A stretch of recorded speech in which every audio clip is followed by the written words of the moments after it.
सजग असलेलं एकमेव व्यासपीठ भारत न्यूज 44 बातमी तीही बिंदास।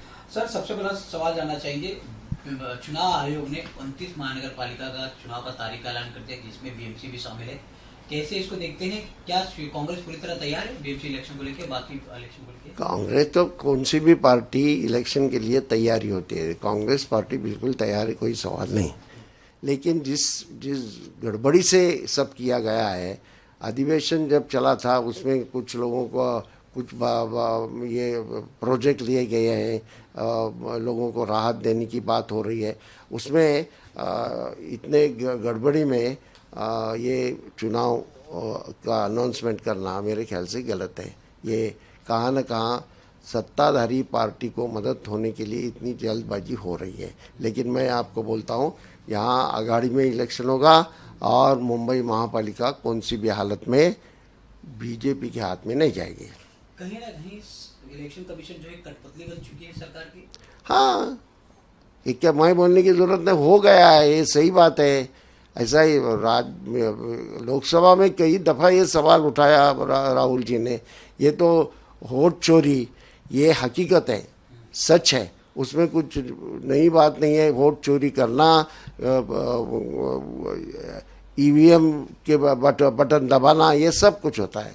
लेकिन आप ईवीएम का मुद्दा उठा रहे हैं, लेकिन ईवीएम को ही सवाल खुद उन्होंने अपने पार्लियामेंट सेशन में कहा कि उन्हें ईवीएम पे कोई जवाब देना नहीं है, क्योंकि उसी ईवीएम मशीन से वो 4 बार सांसद नहीं, वो 4 बार सांसद रही, इसका मतलब हर जगह यही अच्छा इस तरह से होता है, ऐसी बात नहीं। वहाँ करना ज़रा मुश्किल था, वो उनकी खासियत नहीं है, वो पवार साहब की वजह से थोड़े डरे एडमिनिस्ट्रेशन के लोग। इसका मतलब ईवीएम के ज़रिए चोरी नहीं होती, या जिस ढंग से अभी इलेक्शन कमीशन काम कर रहा है उसमें चोरी नहीं होती है, ऐसा कहना बिल्कुल गलत बात है। उनके मतदार संघ में नहीं हुआ, इसका मतलब और जगह नहीं हुआ, ऐसा कुछ नहीं। ये उन्होंने खुद का, ये वैसे राहुल जी भी चुन के आए ना, प्रियंका भी चुन के आई, तो ये क्या वो चुन के आई है, कोई खास बात है, ऐसी कोई समझने की ज़रूरत नहीं है। इससे पूरे एक मतदार संघ के बारे में सोचना और पूरे देश में जो इलेक्शन हुए उसका सोचना, ये अलग बात है। ये एक मतदार संघ लेके पूरे मतदार संघ का ये 535 मतदार संघ के बारे में बोलना बिल्कुल गलत बात है। क्या सुप्रिया सुले सोच विचार के बोलना चाहिए पार्लियामेंट में? गलत है, जो बोली वो बिल्कुल गलत है।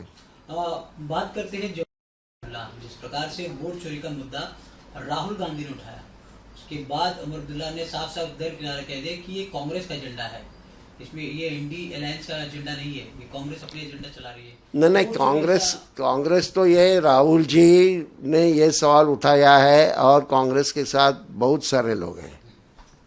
अखिलेश जी भी वही बात करते हैं, तेजस जी भी बहुत यही बात करते हैं, अलग अलग कहते हैं। उनको नहीं लगता इसलिए चोरी नहीं, ऐसी कोई बात नहीं है। क्या सरकार जम्मू कश्मीर में आई है इसलिए वो नहीं कह रहे? हाँ, अभी डरे हुए हैं। ऐसा है, जो सत्ता पे हैं वो डरे हुए हैं, सत्ता पे नहीं है वो भी डरे हुए हैं, क्योंकि उनकी डरा के काम करने की आदत है ना। ये सरकार डेमोक्रेटिक फंक्शन को मानती ही नहीं ना, फैसिस्ट सरकार है, सब कुछ अपने हाथ में लेके लोगों के ऊपर डंडा चलाने का काम वो कर रहे हैं। नीतीश कुमार जिस प्रकार से एक लड़की पहन बुर्खा पहनी रहती है, बुर्खा हटा देते हैं, महिला बुर्खा, इस पूरी घटनाक्रम को कैसे, क्या आप निषेध करते हैं, कैसे देखते हैं? नहीं, गलत था, ये बिल्कुल गलत था, दुखी बात है। ऐसा उन्होंने करना नहीं चाहता, उसका निषेध ही होना चाहिए। ऐसा मैं तो ये मानता हूँ कि वो डॉक्टर है, ये है, उन्होंने बुर्खा लेने की ज़रूरत है, ऐसी कोई बात नहीं। अभी सऊदी में भी बुर्खा जा रहा है, लेकिन ठीक है, बुर्खे को हाथ लगाना और एक तरह से वो महिला, खाली वो महिला की अपमान नहीं है, वो पूरे महिलाओं के अपमान हो गया है, उसके लिए उन्होंने माफ़ी मांगनी चाहिए।